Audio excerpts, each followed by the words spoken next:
여러분 안녕하십니까, 배 선생입니다. 오늘은 한양대학교에서 이제 제시물들이 나왔잖아요.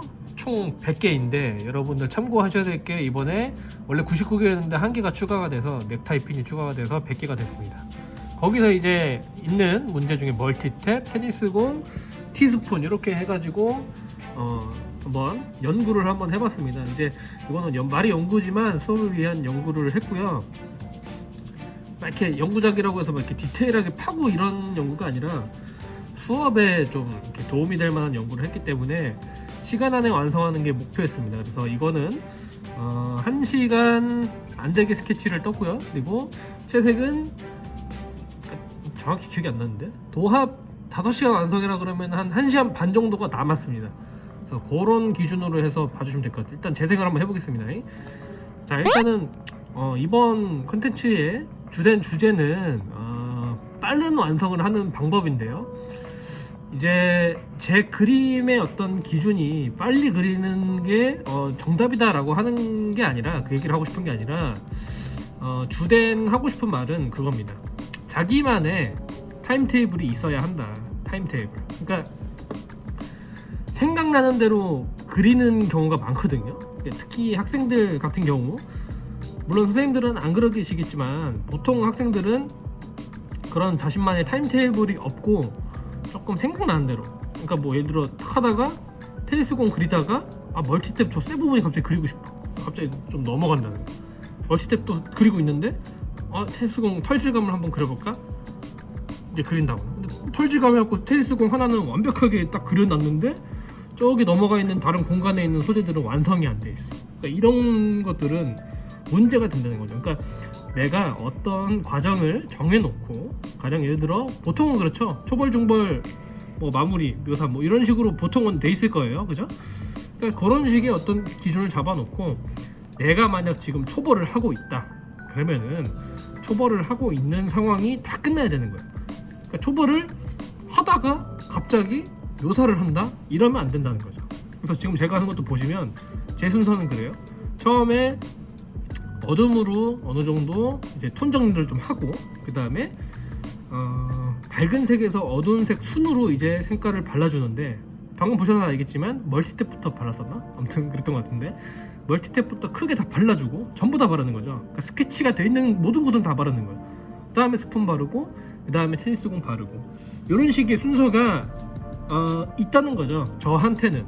그러니까 님들은 당신들은, 님들은, 구독자님들은 또 본인만의 어떤 그런 본인만의 커리큘럼이 있겠죠. 이 채색을 완성하는 이 과정에 있어서. 그러니까 그게 있어야 빠른 채색을 하고 빠른 완성을 할 수 있다. 그러니까 내가 지금 뭐 예를 들어 시험이 시작되고 2시간 정도가 지났는데, 2시간 정도 지났으면은 지금은 한 이런 과정을 밟고 있어야 돼. 그러니까 이런 것들이 되게 중요하다는 거죠. 그래서 그런 것들을 내가 머릿속에 딱딱딱 있어서 내가 내 스케줄을 관리를 할 수 있어야 시간 안에 완성을 할 수 있다는 거죠. 그래서 지금 같은 경우도 초벌이 다 끝난 거예요. 그러니까 초벌이 다 끝났으면은 스케치가 비어져 있으면 안 됩니다. 그러니까 밑색이 어느 정도는 다 깔려 있어야 돼요. 전부 다. 그러니까 물론 하다가 좀 놓치는 부분이 있을 수도 있거든요. 있을 수도 있지만 그래도 어느 정도 최대한은 맞춰야 된다라는 거고, 그래서 지금 어느 정도 초벌을 다 발라놓고 양감을 치고 약간의 묘사 들어가고 있는 과정인 거죠. 그래서 이제는 묘사의 과정인데, 묘사도 저는 좀 단계를 끊어요. 그러니까 뭐 수차로 할 수 있는, 그러니까 수차로 할 수 있다라는 게 무슨 말이냐면, 색연필은 넓은 면 붓질이 안 되잖아요.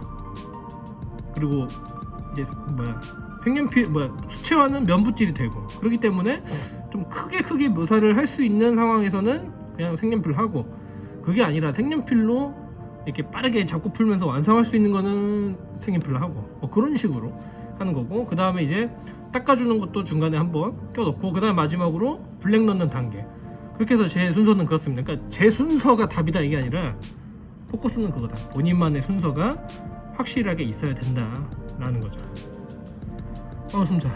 근데 이제 그것도 좀 시행착오를 많이 겪으면서 이 단계에서 이 단계는 좀 굳이 필요 없을 것 같다. 혹은 뭐 이 단계에서 이거를 이렇게 했더니 뭐 톤이 좀 뭐 어떻게 되더라. 뭐 이런 것들을 또 뭐 본인들이 스스로 시행착오를 겪으면서 만들어 가야 되는 것이지 무작정 요걸 참고해서 순서를 이렇게 해야 빠른 완성이 된다, 이거는 좀 무리가 있습니다. 그래서 최대한 본인만의 스케줄을 좀 잡으시고 그거를 시간 안에 완성할 수 있는 그런 어떤 능력치를 발휘하는 게 중요하다라고 생각을 하고 있습니다. 포즈가 이런 좀 목이 없으니까 좀 이상하네. 너무 올렸나? 좀 낫죠? 네. 아무튼 이제 쟤는 이제 색연필로 이제 묘사가 들어갔는데, 색연필이 들어가기 전까지 할 수 있는 최대한 붓질들은 다 했다고 보시면 돼요. 그리고 또 이런 것도 있어요. 저는 이제 색연필 이전에 화이트를 쓰지 않고, 아니지, 그러니까 색연필을 묘사를 뒤로 미루는 이유가 안 올라가잖아요, 물감이. 그러니까 포스터 화이트는 그래도 두껍게 올리면 올라가는데, 다른 수채화들은 색연필이 한번 발리면은 잘 안 올라간단 말이야. 막 비벼도 그게 막 번지고 이러기 때문에 최대한 물감을 할 수 있는 건 다 끝이 내고 색연필이 들어가야 돼요. 그렇기 때문에 그래서 저는 이렇게 진행을 하고 있는데, 물론 그게 나는 가만히 된다, 나의 과정에선 그게 필요 없다, 나는 괜찮다 하는 분들은 그냥 그렇게 하시면 될 것이고, 색연필을 안 쓰시는 분들은 또 본인만의 어떤 채색 과정에서 물감의 어떤 과정을 탁탁탁 끊어서 하시면 좋겠죠. 또 이 재료 간의 어떤 상성이 또 있다 보니까 그런 순서도 좀 중요할 것 같습니다. 그 다음에 마지막으로 포스터 화이트를 찍어서 밝음을 찾아주면서 밝은 부분의 정리들 하고 있죠. 그래서 이게 아까 1시간 반 정도가 남았다고 했잖아요. 그러면 1시간 반 동안 이제 뭘 하느냐, 이제 디딥다 파는 겁니다. 디딥다. 그러니까 전체적인 완성도는 나왔으니까 이제 주제부부터 해서 더 디테일한 표현부터 해서 좀 더 밀도감 있는 어떤 사실적인 표현까지도 그때는 넘볼 수 있는 거죠. 근데 이제 그 전까지 과정이 없는데 그거를 지금 추구하는 거는 조금 문제가 되지 않겠느냐 하는 거죠. 자, 그래서 마무리 단계 이제 들어가고 있고, 조금 삐주제가 좀 찌그러져서 나왔는데 저게 이제 화면상 좀 그런 것 같습니다. 아무튼 완성이 됐습니다. 완성된 그림은 이런 식으로 완성을 보시면 될 것 같고요. 그림이 아주 심플하죠. 그러니까 심플하다는 게 뭐 텅텅 비었다는 게 아니라 최대한 할 수 있는 것들 선에서 최대한 그냥 지킬 거 지켜가면서 소재가 가지고 있는 특성을 최대한 그냥 살려가면서 기본기를 지킨 그림이라고 할 수 있겠습니다. 그럼 저는 다음 컨텐츠로 또 찾아뵙도록 하겠습니다. 감사합니다.